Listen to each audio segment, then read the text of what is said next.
Sailing for days in the open sea, hunting the blood of my enemies, searching for gold with Gilmekki, we're the pirates of the coast.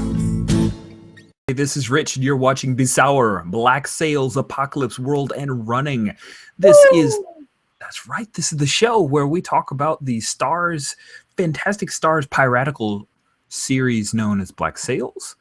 I am Rich, and this is my cohort. I'm Josh. Hey, Josh. So we are going to talk about Black Sails, Season 2, Episode 1, also known as Episode IX. I think that's how the Roman... Yes. Thank you. Yes. And we're going to think about it. We're going to talk about it as if it is an Apocalypse World campaign. Because it is, basically. Because both Rich and I watched the show and said, why is this is an Apocalypse World campaign on television about pirates? It is. Yeah. And so it's a nice, easy way to talk about Apocalypse World and good television at the same time. It is, yeah. It's spoken well by you, crossover Maven, as we cross over the streams of RPGs and I wore my crossover shirt here. Speak so we can see you. Okay. It's an anchor, right? But it's all made out of Star Wars things. That is the coolest. Yeah, it is from Star Wars days on the Disney Cruise Lines because, yeah. I think you have another piece of catch up for us. This is also about us running. So okay, we're going to jump right to running. Do you want to jump to it, or do you want? I ran my first marathon. Yes. Yeah. Yeah. It was really interesting. I think I will talk about it in detail when we get there at the end of the thing. But yes, bam. Yeah, we had to see the bling. That's awesome. Congratulations. Thank you. Next marathon in a month and a half. Holy crap! Doing another. That's awesome. Well, I did sign up for that one before I did the first one, so we'll see if I sign up for another one after having done a marathon. That's still in the air. Nice. Cool. Okay. Well, as Josh has said, we are going to talk about Black Sails as if it were each episode was a session of Apocalypse World played by the actors, I guess, or the writing staff. I don't know who's playing this game. The characters are acting out the die rolls and the like. So we start off with what happened. So Josh, do you want to tell us a little bit about this new character that opens up our awesome second season? Yeah. So the MC decides to start off the second season with Announce Future Badness, I think, is what's happening here. But we don't start with any of our regular characters. We start with, a ship surrendering to a new pirate captain we haven't seen before. And he's about to take their cargo and let them live. But then he finds something in the register and decides to slaughter the entire crew. And I think we do see the cargo that he steals. I can't remember. But they pull out a young girl from the holds and burn the ship to the water line as they sail away. We don't know who she is yet. We barely know that this guy is a pirate. And he is Ned Lowe. We'll actually get his name later in the episode. But he's Ned Lowe. He's a historical pirate. And he's the new threat that we're going to dance around for a little bit later in the season. Yeah, he's not a very nice fellow. No, he is not. Kind of gross. All right. Next, we pick up on the beach, which is a resumption from what happened. Reminder for those, if you just tuned in, Flint has basically underwent a mutiny and then got his ship blown to hell. And so we pick up on the beach with Flint being threatened to be hung by the crew that had mutinied on him, but he avoids the fate. He doesn't even flinch. This is a guy who is just used to being in command. He just says, no. I got a better plan than just killing me, guys. Which he did even ask, why am I even alive, right? And they said, well, come over here. It turns out there it is. And I think that was the last episode, right, where we see the gold. Yeah, the cliffhanger on the last episode is we didn't find the Urka because the Urka foundered, and the gold is right here on the beach because they shipwrecked their ship. And we're over a hill, and we're the only people in the world who knows that the gold is here.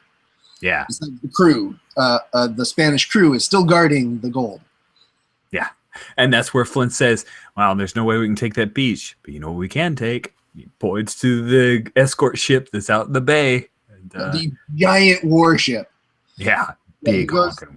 He goes through this long list. We cannot take the gold because the fucking warship will blow us to pieces before we get there. The giant warship, the fucking warship, I should say. The fucking warship will blow us up. The fucking warship will stop us from eating the gold. The fucking warship will stop us from taking the gold off of the beach. But you know what we can get? We can get the fucking warship. I love that. It's lovely. It's just great, and it's one of the better uses of Rita Sitch I've ever seen. And we'll dip into this a little bit later, but I think it's an interesting use of Rita Sitch as well. It is. You wanted to talk a little bit about flashbacks? I don't, in fact. So here's the thing. This is like the thing I hate the most about this show. The thing I like least, the flaw from this show. In season 1, we had two characters talking to each other, and they established through perfectly good dialogue that they were lovers and that they were in a menage a trois with her husband before, and it went south, and that's why they're here. That is all the information that we ever need from that backstory. We already have it, and now in season 2, we're going to see that backstory played out in excruciating detail, revealing no more information than we already had. Mostly, I think, for season 2, they got a bigger budget, and they decided they wanted to put the lady whose name I can't remember in pretty dresses, and they wanted to see Flint in a military uniform and other people in giant wigs. I really think all of the flashbacks are just there so that they can do some costume stuff, because there's certainly no narrative purpose to any of it. And I'm pretty sure this will bear out as we continue through this season, I don't think any moves ever happen in the flashbacks. The flashbacks are purely exposition, and they're boring. So that's my stance on the flashbacks. I have no argument, because you're right. This was a poor choice. I didn't like any of the scenes that took place. They just took up time that we could have piratical stuff going on. Yes, it's a show about pirates, and there's all these scenes that aren't about pirates. Yeah, it was all, let's set up why they're here when you could just like reveal it, which you already revealed it last season. So yeah, a waste. It was a waste. Only a pacing mechanic to make you enjoy the good stuff more by giving you some bad stuff, I guess. Yeah. Oh, Jack Rackham. So we'll jump to the next point here. Jack Rackham not loving life. As we left him last season, he is a pimp. He runs the brothel, the very profitable brothel, or at least he's the front man. But it turns out that those who were with his crew that weren't murdered by Anne, not very happy with him, and so he gets beat up. I think everybody is not happy with him in Nassau. Like, all of the pirates do not trust him anymore because they know that he murdered his crew. He murdered his own crew. Yeah, he got the black spot, more or less, I guess. He's got the worst possible reputation. Not only did he get beat up, then they peed on him. They did. It's about as bad as it gets. And then they took his playbook away. No, Vincent did that. That's true. And they divvied his playbook amongst all the others. Should we talk about this? Let's talk about this real quick with Jack Rackham. It's a pretty brief note. So Apocalypse 2nd edition is coming out. Woo! Yes! and it looks really good. I like a lot of the changes. One of the changes that I'm still not sure about is Vincent removed the operator, which we have Jack Rackham slotted as the operator. So that makes it kind of difficult to talk about him in second edition terms because he no longer exists. And I thought about, do we start talking about him as a Maestro D, which is one of the new playbooks that got introduced? But he doesn't really fit the Maestro D's shtick. He's not a hot character. He's very much a cool character.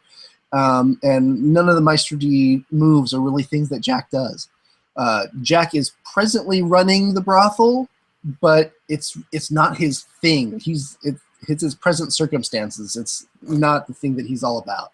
And especially as we see later in this season, he really just wants to get back on a ship and be a pirate again. So Maestro D is not a good fit. So I think what we're going to do going forward, we're just going to keep treating him like an operator and assume that this is a Apocalypse World game that was already running before second edition was announced. And maybe they're kind of translating it into second edition as they play. Because there are a lot of really cool new moves, and some of the moves work in new, neat ways in second edition. I really look forward to talking about that. But Jack might be a little awkward in those conversations going forward. We'll see. Yeah, it's okay. We can always say it's a custom playbook, Yeah, the totally. operator. It's 2E. I want you to take the next bit as well. I really like the way you've broken down in our doc here about Eleanor and Max and how they mirror each other. It's really good writing, or as we like to say on this show, it's really good emceeing. Because the MC takes Eleanor and throws a succession of NPCs at her, challenging her authority. And every time that she gets confronted, she says, "No, I am not taking any shit. I am doing whatever is necessary to make this place profitable." So Vane is shirking his duties, and she goes to him and stares him down and says, "You have to step up to your responsibilities. I'm not taking any shit. I'm making this place profitable."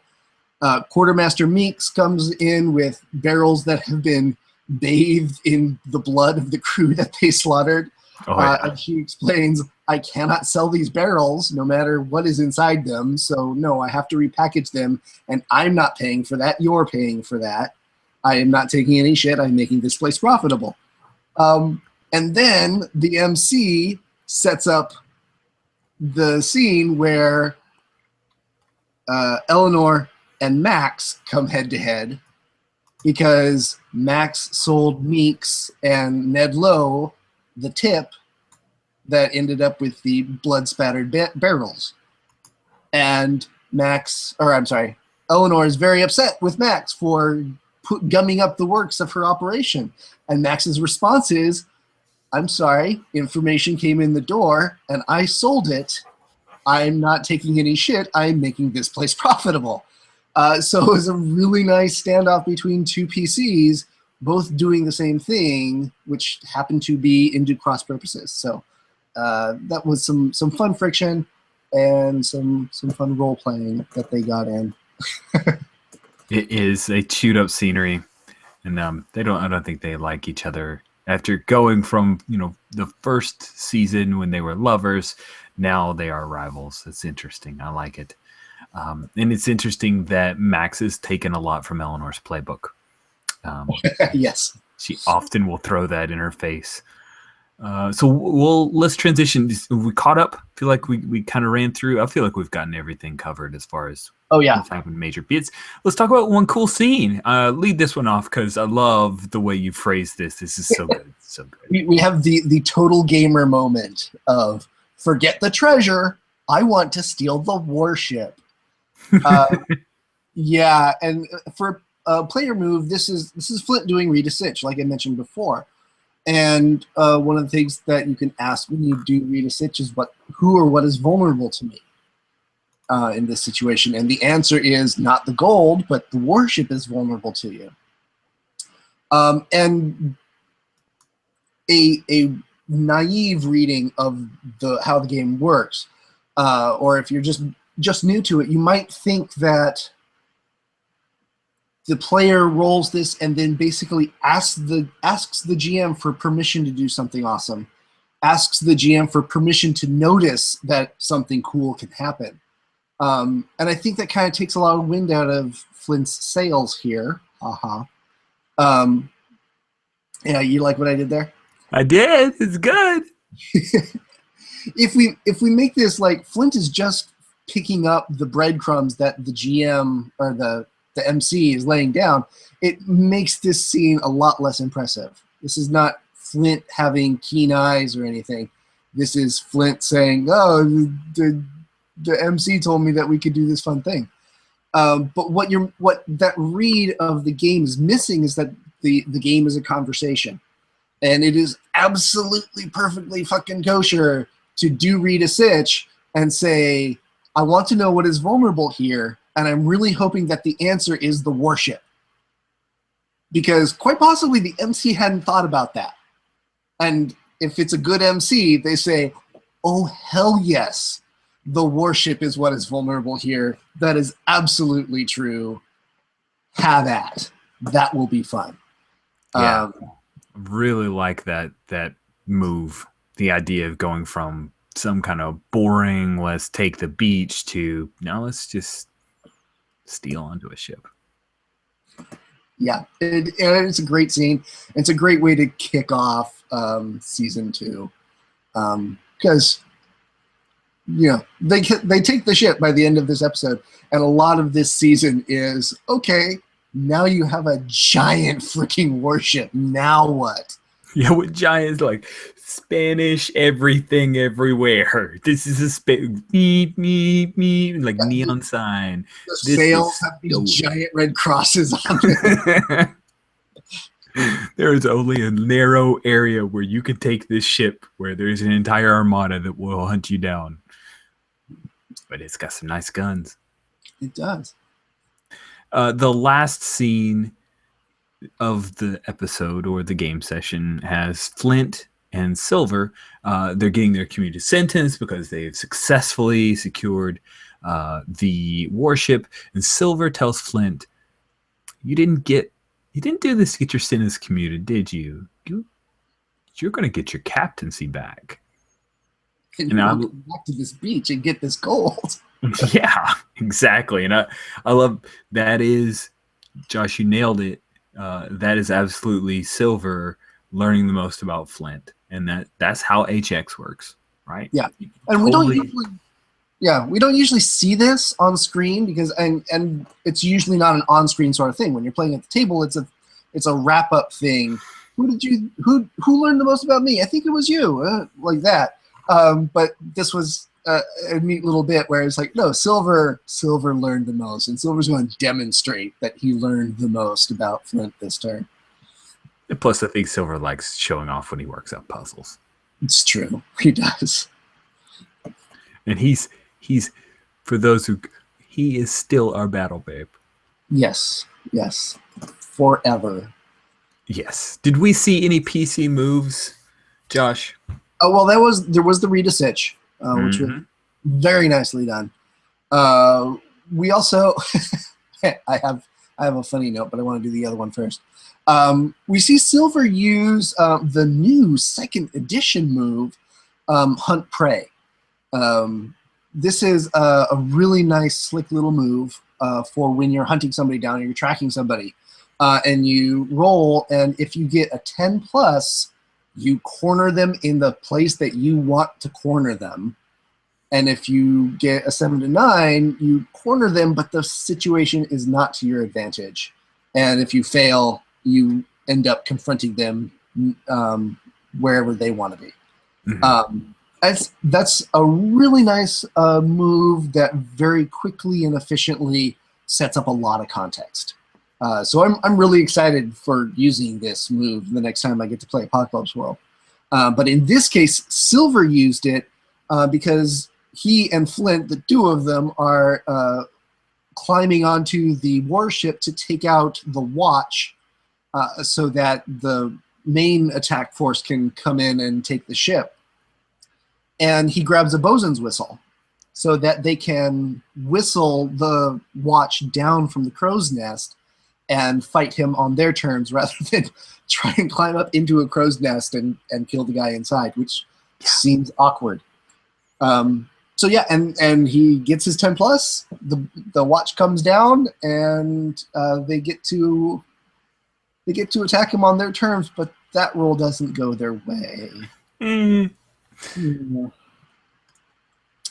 And we'll get back to the fallout from that. The other note I have was Max.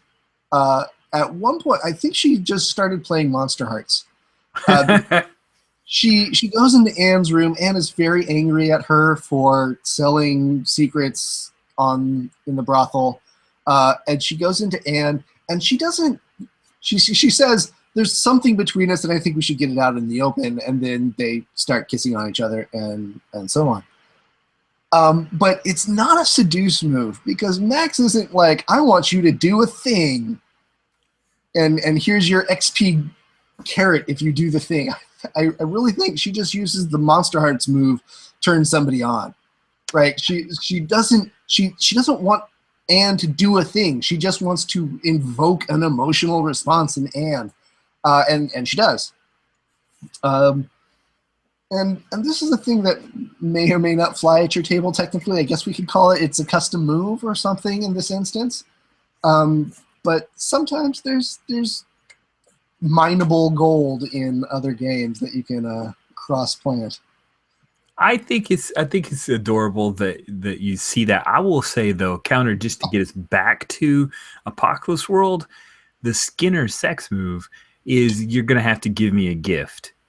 And while she didn't directly want it, it definitely put her in her debt. Like, this person must see me are some of the options from the Skinner sex move. So I do think that her plan, and she could have been working within the playbook. I do love the idea of her getting a string on Anne, because that's totally what's going on here. So I'm not opposed to that idea, but if you were to stay within Apocalypse World, I still think that there was motivation for the player character to do that too. Yeah, I completely forgot about the Skinner "you must see me" hold thing, but yeah, that's totally what she's doing. Yeah. And then at the other PC move we have here in the dock is Ned Lowe introduces himself to Eleanor by basically, "Hello, I am Mr. Sociopath. How's it going? Nice to see you today." And she has to act under fire in order to not lose her shit, because this guy is crazy. And she does. Specifically, he wants to sell the bloody barrels at full market value, which she's already said she's not going to do. So, and she wants to say no, and so she has to act under fire to kind of keep her cool in her own bar with this crazy cataracted, scar-faced hard ass, and she nails it. She pulls it off. But there's what's great about that scene from a like a TV show perspective is you could see it costs her a little bit. Like, she didn't flinch outwardly, but the actress brings across that this was not easy for her. That is a terrifying dude. Absolutely, and that's something that can totally happen in your Apocalypse World game, right? When you have to act under fire and you get a 10 plus, that doesn't mean you're perfectly fine. It means that you did what you needed to do. And you may, need a moment afterwards, or you may have consequences later. But in the moment, which is all that moves ever do, is in the moment, you did the thing that you wanted to do. Yeah, you pulled it off. Let's move on. Did we see any MC hard moves, Josh? Well, I like the MC move that I mentioned before with the MC just handing out rope to Eleanor. Like, oh, you're not taking any shit? You're going to make this place profitable? Oh, okay. Yeah, again? Okay. Here, the other PC's doing that too, and it's getting in your way. Now what? That was very nice. Very satisfying. The other one is also a very satisfying instance of separate them. So why don't you take that one? Oh, yeah. So we led up to before Flint trying to overpower the Watchman from the Crow's Nest, and he rolls 7 and 9. So he gets a mixed success. There's noise. Alerts the rest of the crew. and the MC separates them. And so we kind of skip ahead, and Silver and Flint are both, well, Flint's held down and currently getting punched up a little bit, and Silver's just tied up, and that's where Silver's offered the chance. Hey, you're gonna roll on Flint? Are you gonna roll over on him? And I mean, this move blew me away. Right, this is total Battle Babe moment of Silver before they even finish the threat on Silver. Like, they have not even said what they're going to do to him. He's up. He caves. It's like, okay, he was here to do the thing. I'm totally rolling on you. I'll take this money. This is awesome. And I love the look on Flint's face. You son of a bitch. Yeah, he's I'm going to murder you. Somehow, I'm going to get out of these ropes. I'm going to muscle past that guy who has a gun. I'm going to muscle past that guy who has a gun just to shove it up your face and then shoot it. But it turns out that Silver, again, pulled a fast one on the Spaniards and fights to save Flint and earns a little bit of trust there. I think it was a pretty awesome moment. Really, really surprising. It was Silver's particular idiom that made it so delightful. Yeah, because he rolls instantly and completely, gives all the information. He's like, I'm John Silver. This is Captain Flint. There's I think 32 guys coming to take your ship right now. It's just lays it all out, takes the money, walks out of the room, and then the guy turns and he's going, now I'm going to do terrible things to you, Flint, and bam, over the head from behind from Silver. It's just lovely. It is. And not to go too far into the scene, because you should just watch it. And I love the moment. Hopefully you have. I love the moment of okay, and now they're in a fight, and what's Silver going to do? Because now he's in a serious fight. Your little ploy is over. You now have to beat this dude to death. And Flint's looking at him like, what did you expect? They were going to play patty cake? Come on, dude. This is the way it goes. It was a great moment of just, I pulled my trick. Wait, now I have to do the thing. And Flint's like, what? Yes, do the thing. Do the thing. It was great. It was great. This is a really good episode and a great kickoff. Other than there were so many things that had to be laid out to set up the entire arc of the second season, and it was brilliantly done in almost every way. Flashbacks notwithstanding, that we have a standing thing where we don't really like the flashbacks. Anything left to say about the episode before we move on to talk about the selfish part of our show? I don't think so, but like you said, this is a fabulous episode. This is probably one of my favorites. So yeah, awesome. That's a good one, and I'm excited that we're back on the horse as well. So speaking of back on the horse, it's been a while. You have run a marathon. Congratulations! Oh, got my shiny medal. I am going to go first so that we can end on your amazing note of telling us about your marathon. How's your running going? My running is going all right. I'm back to – so one thing that I'm not super happy about is that I'm not – after you've run for a little while, I ran my marathon was in 2011. And I hit a peak where I was running I ran a 25-minute 5K, which blew my mind. I never thought I would be able to do that. That's nice. I during 2012, I ran a mile a day from January 1st to October 31st. I've hit all these milestones, and then kind of wore out for a while, and I gained back some of the weight that I'd lost. And so I'm at this point now where the Gate River Run is coming up this weekend. It is a 15K. It's a brilliantly fun 9-mile run that it's got tens of thousands of people will be at this run. It's one of the biggest runs in Jacksonville.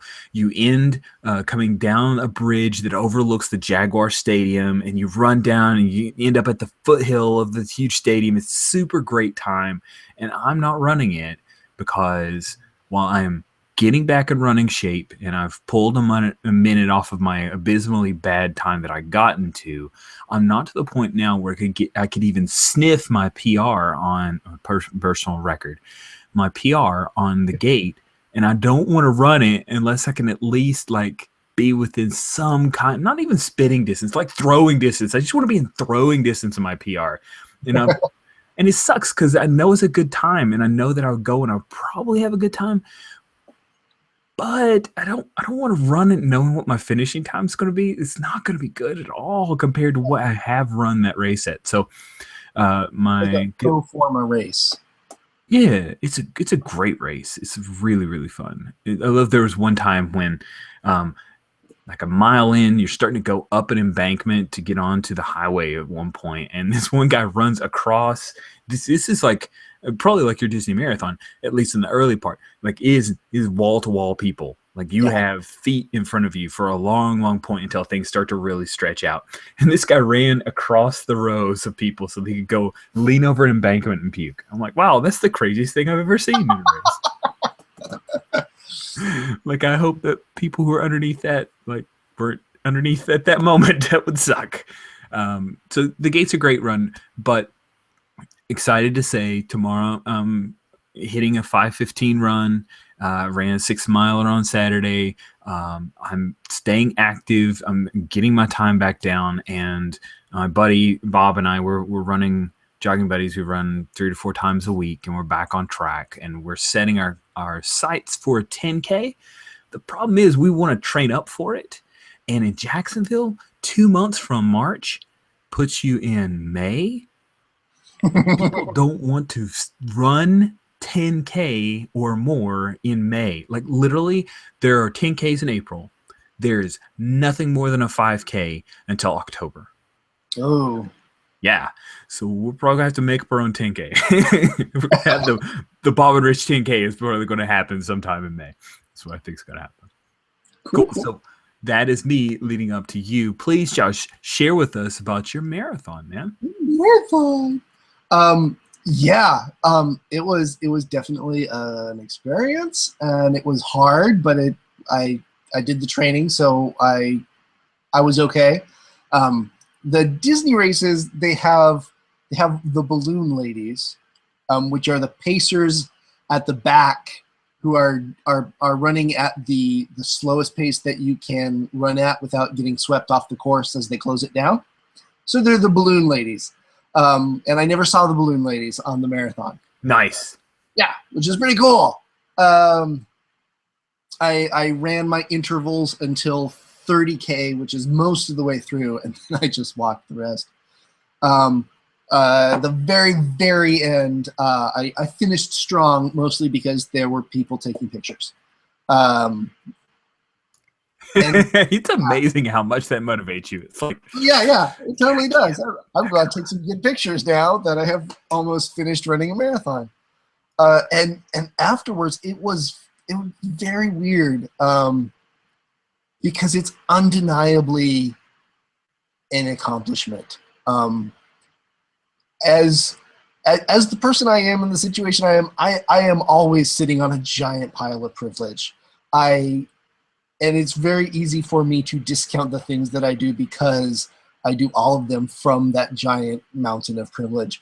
And this is one of the very few things that I've done that I cannot deny that I did a thing, and it was kind of impressive.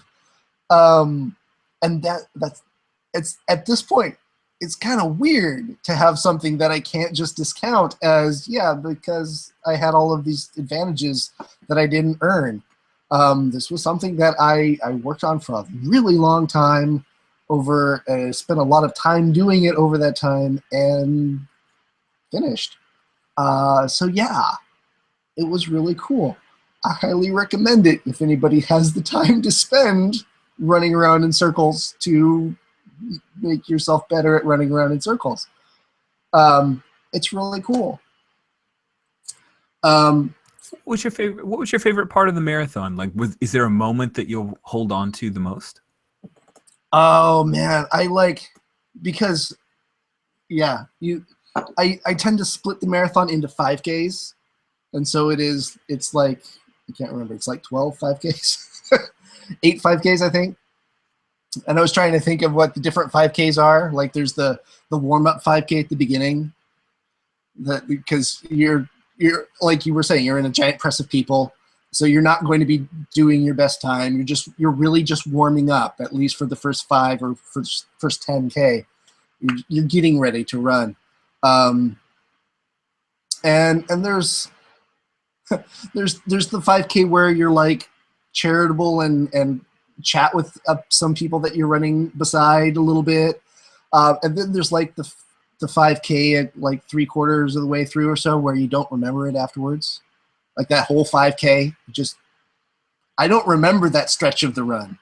But yeah. And then there's the 5K where you have run so far, your body is so tired, and at that point you are getting so bored.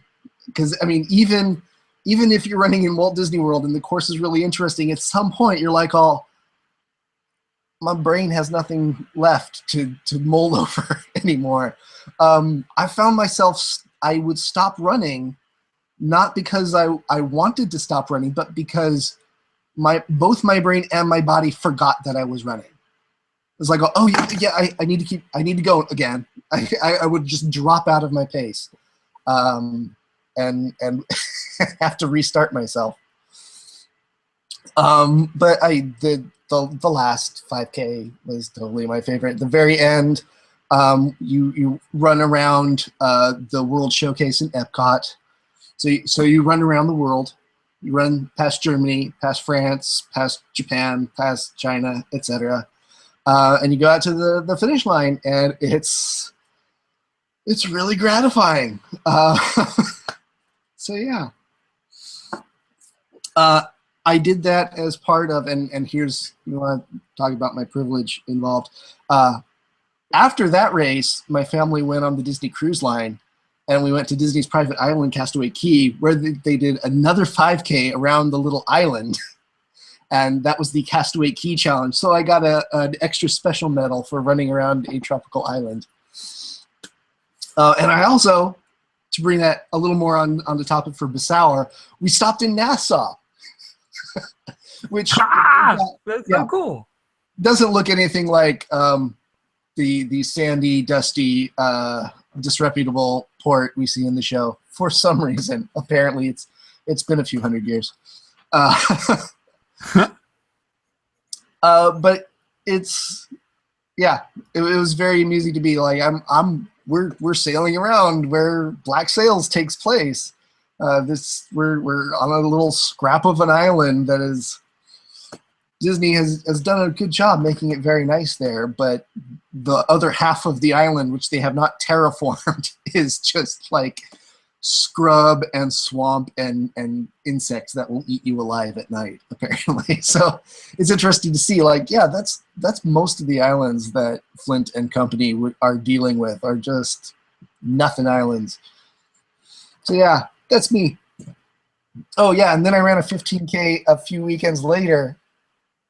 And I don't want to I'm not trying to brag or anything, but at the end of it, after having done a marathon just a few weeks before, I got to the end and it was like, oh,